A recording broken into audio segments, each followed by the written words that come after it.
Hello hi ನಮಸ್ತೆ ಎಲ್ಲರಿಗೂ welcome to my channel Gruhalakshmi. ಇವತ್ತು ಭಾನುವಾರ ನಮ್ಮನೆ ಸ್ಪೆಷಲ್ ಫಿಶ್ ತವಾ ಫ್ರೈ ಮಾಡೋದು ತೋರಿಸ್ತಾ ಇದ್ದೀನಿ. 1 kg ಫಿಶ್ ಬಂದಿದ್ದರು. ಸೊ ಅದಕ್ಕೆ ನೀಟಾಗಿ ವಾಶ್ ಮಾಡಿ ಕ್ಲೀನ್ ಮಾಡಿ ಇಟ್ಕೊಂಡಿದ್ದೀನಿ. ಇವಾಗ ಅದಕ್ಕೆ ಮಸಾಲೆ ರೆಡಿ ಮಾಡ್ತಾ ಇರೋದು. ಏನಂತಂದರೆ ಒಂದು ಅರ್ಧ ಈರುಳ್ಳಿ, ಸ್ವಲ್ಪ ಬೆಳ್ಳುಳ್ಳಿ ಮತ್ತು ಶುಂಠಿ, ಸ್ವಲ್ಪ ಜೀರಿಗೆ, ಸ್ವಲ್ಪ ಮೆಂತ್ಯ ಕಾಳು ಮತ್ತು 1 ಟೇಬಲ್ ಸ್ಪೂನಷ್ಟು ಧನಿಯಾ ಮತ್ತು ಸ್ವಲ್ಪ 1-2 ರಂಬೆಯಷ್ಟು ಕರಿಬೇವಿನ ಸೊಪ್ಪು. ಅದಾದಮೇಲೆ ಒಂದು ಅರ್ಧ ನಿಂಬೆಹಣ್ಣು ಇಷ್ಟನ್ನು ಹಿಂಡಿಬಿಟ್ಟು ಚೆನ್ನಾಗಿ ಫೈನ್ ನುಣ್ಣಗೆ ರುಬ್ಕೋಬೇಕಾಗುತ್ತೆ. ನಾವು ಇದಕ್ಕೆ ಯಾವುದೇ ರೀತಿ ಅಂಗಡಿನ ತೊಗೊಂಬಂದಿರೋ ಮಸಾಲೆ ಆಗಿರ್ಬೋದು. ಸೊ ಬೇರೆ ಏನು ಸೇರಿಸ್ತಾ ಇಲ್ಲ. ಜಸ್ಟ್ ಮನೆಯಲ್ಲೇ ನಾವು ಈ ರೀತಿ ಮಾಡಿಕೊಂಡು ಫಿಶ್ ತವಾ ಫ್ರೈ ಮಾಡಿ ತುಂಬ ಚೆನ್ನಾಗಿರುತ್ತೆ ಸ್ನೇಹಿತರೆ.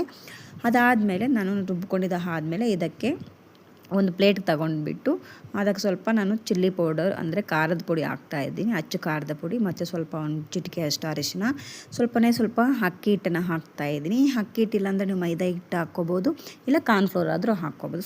ಸ್ವಲ್ಪ ಗರಂ ಮಸಾಲ ಇಷ್ಟನ್ನು ಹಾಕ್ಕೊಂಡು ಒಂದು ಅಂದರೆ ನಾವು ಆಲ್ರೆಡಿ ರುಬ್ಲಿಕ್ಕೆ ಹಾಕಿರ್ತೀವಲ್ಲ ನೀರು, ಅದ್ರ ಜೊತೆಗೆ ನೀವು ಇದನ್ನೆಲ್ಲ ಮಿಕ್ಸ್ ಮಾಡ್ಕೊಳ್ಳಿ. ನಿಮ್ಗೇನಾದರೂ ಸ್ವಲ್ಪ ಗಟ್ಟಿಯಾಗಿ ಹಾಕ್ತಿದೆ ನಮಗೆ ಈ ಮಸಾಲೆ ಎಲ್ಲ ಅಂತ ಅನಿಸಿದರೆ ಸ್ವಲ್ಪ ಎಣ್ಣೆಯನ್ನು ಸಹ ಹಾಕ್ಕೋಬೋದು. ನೀವು ಅಡುಗೆ ಯೂಸ್ ಮಾಡ್ತೀವಲ್ಲ ಅದೇ ಎಣ್ಣೆನ ಹಾಕ್ಕೊಂಡು ನಿಮಗೆ ಕನ್ಸಿಸ್ಟೆನ್ಸಿ ನಾವು ಮೀನಿಗೆ ಹಚ್ಚಬೇಕಂತಂದರೆ ನಮ್ಗೆ ಯಾವ ಮಟ್ಟಕ್ಕೆ ನಮಗೆ ಅದು ಇರಬೇಕಾಗುತ್ತೋ ನೋಡಿಕೊಂಡು ನೀವು ಅಷ್ಟು ಮಟ್ಟಿಗೆ ಸ್ವಲ್ಪ ನೀರನ್ನು ಹಾಕ್ಕೋಬೋದು, ಇಲ್ಲ ಎಣ್ಣೆನೇ ಹಾಕ್ಕೊಳ್ಳಿ. ಯಾಕಂದರೆ ನೀರು ಹಾಕ್ಕೊಂಡ್ರೆ ಮತ್ತು ಅದಕ್ಕೆ ಮಸಾಲೆ ಹಿಡಿಯಲ್ಲ, ಅದೇ ಕಾರಣಕ್ಕೆ.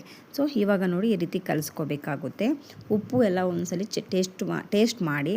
ಅದಕ್ಕೆ ಯಾವುದೇ ರೀತಿ ಮೊಟ್ಟೆ ಮತ್ತು ಬೇರೆ ಮಸಾಲೆ ಏನೂ ಹಾಕಿಲ್ಲ. ತುಂಬ ಚೆನ್ನಾಗಿತ್ತು.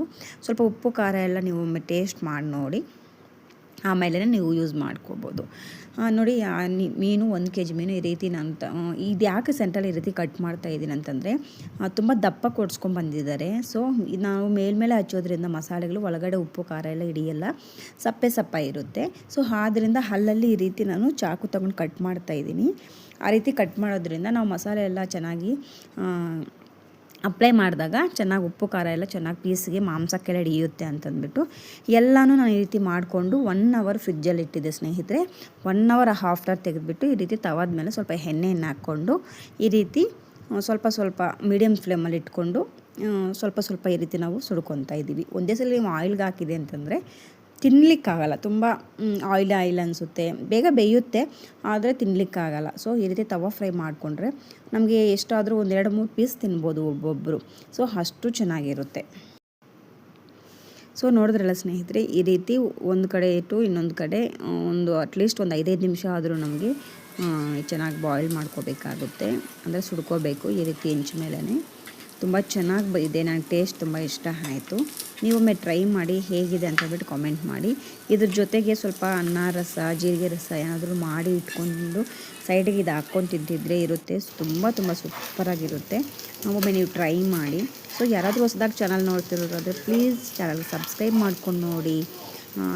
ನನ್ನ ವೀಡಿಯೋಸ್ ನಿಮಗೇನಾದರೂ ಇಷ್ಟ ಆಗಿದ್ದರೆ ವಿಡಿಯೋಗೆ ಲೈಕ್ ಕೊಡಿ, ಕೆಳಗಡೆ ಒಂದು ಒಳ್ಳೆ ಗುಡ್ ಕಾಮೆಂಟಲ್ಲಿ ಬನ್ನಿ. Thank you for watching.